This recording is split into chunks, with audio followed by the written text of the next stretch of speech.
Welcome to our channel. இந்த வீடியோல post office notification பத்தி தான் பார்க்க போறோம். இந்த சேனலுக்கு புதுசுன்னா சப்ஸ்கிரைப் பண்ணி வச்சுக்கோங்க. பெல் ஐகானை கிளிக் பண்ணி வச்சுக்கோங்க. அப்பதான் நாங்க போடுற வீடியோ இமிடியேட்டா உங்களுக்கு ரீச் ஆகும். இந்த வீடியோல உங்களுக்கு வந்து ஃபுல் டீடைல்ஸ் சொல்லிடுறேன். அதாவது என்னென்ன சர்டிஃபிகேட்ஸ் இணைக்கணும், என்ன எஜுகேஷனல் குவாலிஃபிகேஷன் அது தெரியும் உங்களுக்கு எல்லாருக்குமே 10th குவாலிஃபிகேஷன், ஏஜ் என்ன, ஏஜ் ரிலாக்சேஷன் யார் யாருக்கெல்லாம் குடுத்துருக்காங்க, உங்களோட ஃபோட்டோ சைஸ் எப்படி இருக்கணும், உங்களோட சிக்னேச்சர் சைஸ் என்னென்ன இருக்கணும், மெயினா என்னென்ன டாக்குமெண்ட்ஸ் நீங்க வந்து அப்ளை பண்றதுக்கு ரெடி பண்ணி வச்சிருக்கணும், இத பத்தி ஃபுல் டீடைல்ஸும் பார்த்தரலாம். ஓகே. உங்களுக்கு எப்போ ரெஜிஸ்ட்ரேஷன் ஸ்டார்ட் ஆகுது ஆன்லைன் அப்ளிகேஷன் பார்த்தீங்கன்னா, இங்க இருக்கு பாருங்க. Registration and submission of online application February 10 start ஆயிடுச்சு. முடியறது எப்போ, ஷெட்யூல் முடியறது எப்போன்னு பார்த்தீங்கன்னா, மார்ச் 3 அன்னைக்கு முடியுது. தென் கரெக்ஷன் விண்டோ எப்போ ஓப்பன் ஆகும்னா 6/3/2025லேருந்து 8/3/2025 வரைக்கும் ஓப்பன் ஆகியிருக்கும். ஸோ அதுக்குள்ளே நீங்கள் ஏதாவது கரெக்ஷன் இருந்தால் பண்ணிக்கலாம். தென் ஜாப் ப்ரொஃபைல் பற்றி இங்கே வந்து ப்ரீஃபாக கொடுத்துருக்காங்க, தேவைன்னா பார்த்துக்காங்க. என்னென்ன ஜாப்னா இப்போ branch post master BPM job இருக்கு. இதில் assistant branch post master ABPM post, Dak Sevak இந்த போஸ்ட்டு, இது 3 கொடுத்துருக்காங்க. இதுக்கு என்ன ஸ்கேல் இருக்கு அப்படின்னு பார்த்துக்காங்க. பிபிஎம் போஸ்ட்டுக்கு ருபீஸ் 12,000லேருந்து ஸ்டார்ட் ஆகுது. தென் ருபீஸ் 29,380 ருபீஸ் வரைக்கும் இருக்கு. ஏபிபிஎம் டாக் சேவாக் இந்த போஸ்ட்டுக்கு ருபீஸ் 10,000லேருந்து ருபீஸ் 24,470 வரைக்கும் பே ஸ்கேல் இருக்கு. ஏஜ் லிமிட்டு மினிமம் வந்து 18 இயர்ஸ் இருக்கணும். அதாவது 18 வயசு வந்து பூர்த்தி அடைஞ்சிருக்கணும். மேக்ஸிமம் 40 வயது. அதுக்கு மேலே இருக்கக்கூடாது. சில பேருக்கு வந்து ஏஜ் ரிலாக்ஸேஷன் கொடுத்துருக்காங்க. அது கீழே இருக்கு பார்த்துக்கலாம். ஷெட்யூல் காஸ்ட்டு, ஷெட்யூல் ட்ரைப் இவங்களுக்கு பார்த்தீங்கன்னா 5 இயர்ஸ் ரிலாக்ஸேஷனு. ஓபிசி பீப்புளுக்கு 3 இயர்ஸு. எக்கனாமிக்கலி வீக்கர் செக்ஷனுக்கு no relaxation. Person with disability இவங்களுக்கு வந்து 10 இயர்ஸ் ரிலாக்ஸேஷன் கொடுத்துருக்காங்க. Person with disability plus OBC பீப்புளாக இருந்தாங்கன்னா அவங்களுக்கு 13 இயர்ஸ் ரிலாக்ஸேஷன் இருக்குது. Then disability plus SC ST பீப்புளாக இருந்தாங்கன்னா 15 இயர்ஸ் ஏஜ் ரிலாக்ஸேஷன் இருக்குது. எஜுகேஷனல் குவாலிஃபிகேஷன் 10th ஸ்டாண்டர்ட் வந்து பாஸ் ஆகிருக்கணும். தென் லோக்கல் லாங்குவேஜ், அதாவது இப்போ தமிழ்நாட்டில் ஒர்க் பண்ணுறீங்க அப்படின்னா உங்களுக்கு தமிழ் வந்து கண்டிப்பாக தெரிஞ்சிருக்கணும். அதுதான் உங்களோட லோக்கல் லாங்குவேஜ்.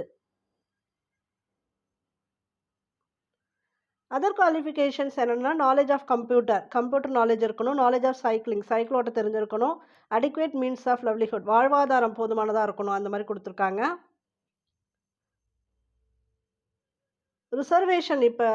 ரிசர்வேஷன் கேண்டிடேட்டாக கொடுக்குறீங்க அப்படின்னா இந்த சர்டிஃபிகேட்ஸ்லாம் நீங்கள் வந்து இணைக்கணும். இந்த ஃபார்மட் ஆஃப் சர்டிஃபிகேட்ஸ் வந்து அனெக்ஸர் 5ல கொடுத்துருக்காங்க. அதாவது இதில் மெயினாக என்னென்ன சர்டிஃபிகேட்ஸ்னால் எக்கனாமிக்கலி வீக்கர் செக்ஷன் அப்படின்னா நீங்கள் அதுக்குரிய சர்டிஃபிகேட்ஸ் கொடுக்கணும். அதுக்கு தகுந்த இன்கம் சர்டிஃபிகேட் இணைக்க சொல்லியிருக்காங்க. இங்கே கொடுத்துருக்காங்க பாருங்கள்.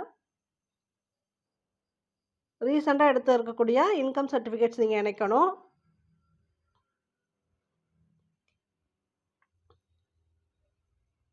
இங்கே கீழே இருக்குது பாருங்கள். அது மாதிரி கம்யூனிட்டி சர்டிஃபிகேட் இணைக்கணும். நீங்கள் வந்து எஸ்சி எஸ்டி ஓபிசி இந்த கேட்டகரி வைஸ் கொடுக்குறீங்கன்னா கண்டிப்பாக கம்யூனிட்டி சர்டிஃபிகேட்ஸ் இருக்கணும். அப்புறம் என்னோட சர்டிஃபிகேட் டீட்டெயிலாக கீழே இருக்க அப்போ பார்த்துக்கலாம். பர்சன் வித் டிசபிலிட்டிஸ்னால் என்ன கேட்டகரியில் வருதுன்னு கொடுத்துருக்காங்க. அதுக்கு ஏற்ற மாதிரி கொடுக்கணும். எங்கே போய் அப்ளை பண்ணணும்? ஆன்லைனில் மட்டும் தான் அப்ளை பண்ணணும். நீங்கள் அந்த பேமெண்ட்டு எல்லாமே ஆன்லைனில் தான் பண்ணணும். இங்கே கொடுத்துருக்காங்க பாருங்கள். https India post GDS online.gov.in இதில் தான் போய் கொடுக்கணும். செலெக்ஷன் க்ரைட்டீரியா ஃபுல்லாக மெரிட் பேசிஸ் தான். அதாவது நீங்கள் எவ்வளோ 10th மார்க்ஸ் எடுத்திருக்கீங்களோ அதை பேஸ் தான் பண்ணி தான் உங்களுக்கு செலெக்ஷன் இருக்கும். செலக்டட் கேண்டிடேட் லிஸ்ட்டு வந்து அவங்க எது மூலமாக கொடுப்பாங்கன்னா நீங்கள் ரெஜிஸ்டர் பண்ண மொபைல் நம்பருக்கு உங்களுக்கு SMS வரும். இல்லைனா வந்து உங்களுக்கு அவங்க ஆன்லைன்லேயே உங்களுக்கு செலெக்ஷன் லிஸ்ட் கொடுத்துருவாங்க. இல்லைனா நீங்கள் கொடுக்கக்கூடிய மெயில் ஐடிக்கு. அதனால் என்ன தெளிவாக கொடுத்துருக்காங்கன்னா உங்களோட மெயில் ஐடி, ஃபோன் நம்பர் வந்து கரெக்டானதாக நீங்கள் கொடுக்கணும். மார்க் பேசிஸில் தான் செலெக்ஷன் இருக்கும். சப்போஸ் செலெக்ஷன் லிஸ்ட்டில் உங்கள் நேம் வந்துருச்சு அப்படின்னா நீங்கள் இந்த சர்டிஃபிகேட்ஸ் எல்லாமே எடுத்துகிட்டு போகணும். இந்த டாக்குமெண்ட்ஸ் வந்து ஒரிஜினல் இருக்கணும். அதுபோல் 2 set of self attested photo copies இருக்கணும். ஜெராக்ஸ் காப்பீஸ் எடுத்துகிட்டு அதில் வந்து நீங்கள் செல்ஃப் அட்டஸ்டேஷன் போடணும். உங்கள் சைன் போடணும். அது எல்லாமே இருக்கணும். என்னென்ன இருக்கணும் பார்த்தீங்கன்னா உங்களோட மார்க் ஷீட் இருக்கணும், identity proof, caste certificate, PWD certificate, EWS certificate, transgender certificate, date of birth proof இதெல்லாம் இருக்கணும். அப்புறம் மெடிக்கல் சர்டிஃபிகேட் இருக்கணும். மெடிக்கல் ஆஃபீஸர்கிட்டேருந்து நீங்கள் வந்து சைன் வாங்கியிருக்கணும். யார்கிட்ட வாங்கலான்னு கீழே கொடுத்துருக்காங்க பாருங்கள். Primary health centre, government dispensaries இங்கெல்லாம் வாங்கிக்கலாம். தென் அது முடிச்சதுக்கப்புறம் ஃபிசிக்கல் வெரிஃபிகேஷன்லாம் இருக்கணும். ஓகே இதெல்லாம் ஜென்ரல் தான். இப்ப வந்து எப்படி அப்ளை பண்றது? இந்த ஜென்ரல் இன்ஸ்ட்ரக்ஷன்ஸ் வேணா பாத்துடலாம். ரெஜிஸ்ட்ரேஷன் பண்ண என்னென்ன தேவைன்னு பாத்துடலாம். ஃபர்ஸ்ட் ரெஜிஸ்ட்ரேஷன் பண்றதுக்கு இந்த போர்ட்டலுக்குள்ள போகணும். இங்க அண்டர்லைன் பண்ணி குடுத்துருக்காங்க இல்லையா? இங்க பாத்துக்கங்க. இந்த போர்ட்டலுக்குள்ள போகணும். தென் இமெயில் ஐடியும், ஃபோன் நம்பரும் கரெக்ட்டா குடுக்கணும். ஏன்னா கம்யூனிகேஷன் எல்லாமே உங்களுக்கு அதுல தான் வரும்.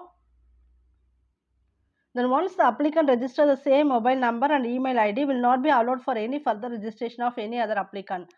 திரும்ப நீங்க அதே ஃபோன் நம்பர், அதே இமெயில் ஐடி யூஸ் பண்ண முடியாது. ஒன்ஸ் நீங்க ஒரு தடவ யூஸ் பண்ணிட்டீங்கன்னா, அது மட்டும் தான் நீங்க யூஸ் பண்ணிக்கணும். எனி டூப்ளிகேட் ரெஜிஸ்ட்ரேஷன் வந்து இருக்கக்கூடாது அப்படின்னு குடுத்துருக்காங்க.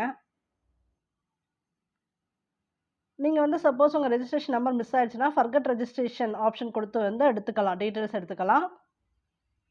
என்னென்ன இன்ஃபர்மேஷன் இருக்கணும்னு பார்த்துக்கங்க. மொபைல் நம்பருக்கு வந்து உங்களுக்கு ஓடிபி வரும். அதனால மொபைல் நம்பர் வந்து டவர்லாம் கரெக்ட்டா இருக்க மாரி இருக்கணும். இமெயில் ஐடிக்கும் வந்து நீங்க வெரிஃபைட் த்ரூ ஓடிபி. ஓடிபி வரும். அதுக்கும் நீங்க வந்து வெரிஃபிகேஷன் கரெக்ட்டா குடுக்கணும். ஆதார் நம்பர் கரெக்ட்டா குடுக்கணும். Year of passing the matriculation அதாவது மெயினா நீங்க 10th ஏன்னா இந்த ஜாபுக்கு வந்து 10th தான் குவாலிஃபிகேஷன் குடுத்துருக்கிறதுனால, நீங்க 10th எந்த இயர் பாஸ் ஆனீங்க? அது கரெக்ட்டா குடுக்கணும். அது ஞாபகம் வச்சுக்கோங்க. அந்த இயர் ஆஃப் பாசிங் நீங்க ஈவன் டிகிரியே முடிச்சிருந்தா கூட 10th பாஸ் பண்ண அந்த இயர் வந்து அந்த இடத்துல கரெக்ட்டா குடுங்க.